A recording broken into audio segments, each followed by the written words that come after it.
नमस्ते दोस्तों, आज हम एक बहुत ही खास और प्यारी सी कहानी सुनने वाले हैं। ये कहानी है आर्या नाम की एक दयालु बच्ची की। और पता है, हम ये भी जानेंगे कि कैसे कुछ जादुई सुकून देने वाले शब्दों ने उसके पूरे गांव को ही बदल कर रख दिया।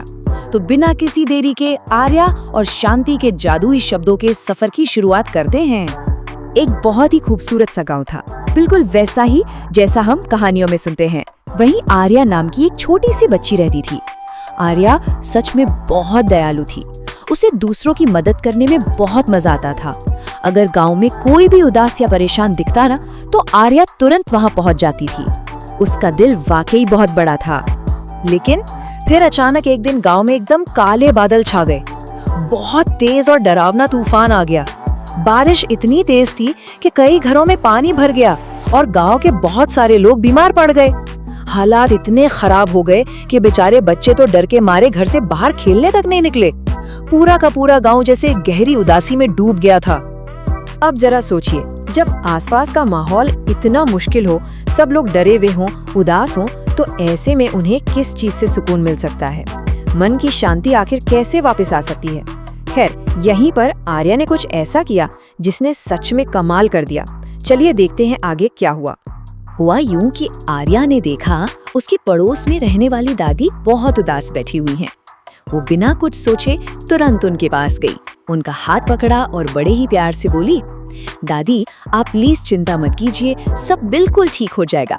और आपको पता है, इन प्यारे से शब्दों ने ही दादी के चेहरे पर एक हल्की सी मुस्कान ला दी। सच में कभी कभी बस प्यार से कहे गए दो शब्द ही बहुत बड़ा जादू कर जाते हैं।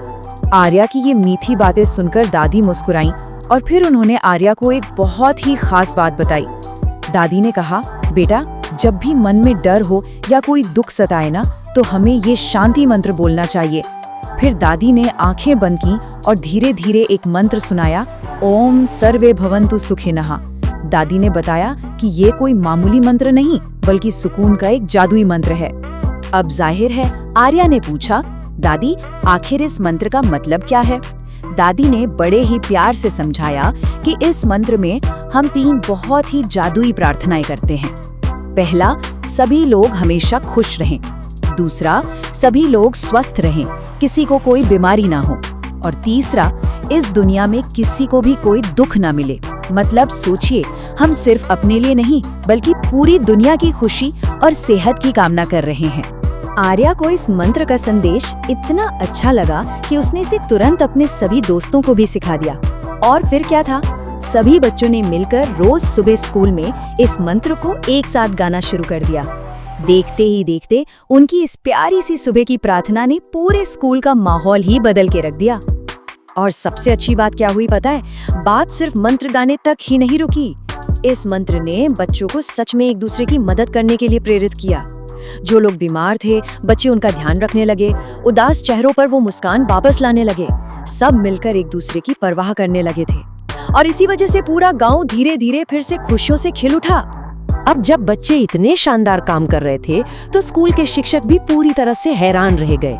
उनसे रहा नहीं गया और उन्होंने बच्चों से पूछ ही लिया, तुम बच्चों में अचानक से इतना बड़ा बदलाव कैसे आ गया? वो ये जानने के लिए बहुत उत्सुक थे कि आखिर ये छोटे छोटे बच्चे अचानक इतने समझदार और एक दूसरे की मदद करने वाले कैसे बन गए। तब आर्या अपनी जगह से खड़ी हुई। उसने अपनी उसी प्यारी सी मुस्कान के साथ जवाब दिया, हमने ये सीखा है कि हमें सिर्फ अपनी खुशी के लिए नहीं, बल्कि सबके सुख के लिए प्रार्थना करनी चाहिए। आर्या को ये बात बहुत अच्छे से समझ आ गई थी कि असली खुशी और हमारी असली ताकत दूसरों का भला चाहने में ही छिपी है। आर्या का ये इतना सुंदर जवाब सुनकर शिक्षक का चेहरा खुशी से चमक उठा। उन्होंने बच्चों की खूब तारीफ की और उनके इन निस्वार्थ कामों को नाम दिया सच्ची इंसानियत। और ये बिल्कुल सच भी है। जब हम दूसरों की खुशियों की परवाह करते हैं और उनकी मदद के लिए आगे आते हैं, तो वही इंसानियत का सबसे बेहतरीन रूप होता है।